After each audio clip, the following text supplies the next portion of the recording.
اور جس پہلی ایف آئی آر کے اندراج کا میں آپ کے سامنے حوالہ دے رہا ہوں اور آپ کے سامنے جس کا ذکر کرنے جا رہا ہوں، یہ ان 5 پولیس اسٹیشنز کے اندر جو آخری پولیس اسٹیشن میں نے کاؤنٹ کیا ہے، جو تھانہ سبزی منڈی کے نام سے مشہور تھا، یہ اس تھانے کے اندر درج کی گئی تھی۔ اور دوسری بات، یہ جس جرم سے متعلق درج کی گئی تھی وہ جرم چوری کا جرم تھا۔ اور سب سے زیادہ انٹرسٹنگ پہلو اس کا یہ ہے، اور سب سے زیادہ جو دلچسپ بات اس میں یہ تھی کہ یہ جو چوری کی گئی تھی، یہ اس وقت کسی ایک شخص کے ہاں اس کے باورچی خانے کا سامان چوری کر دیا گیا تھا،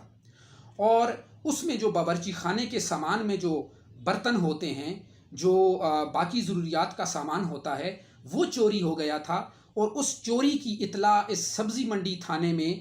18/10/1861 کے دن، یعنی میں مورخہ اور تاریخ آپ کو بتا رہا ہوں،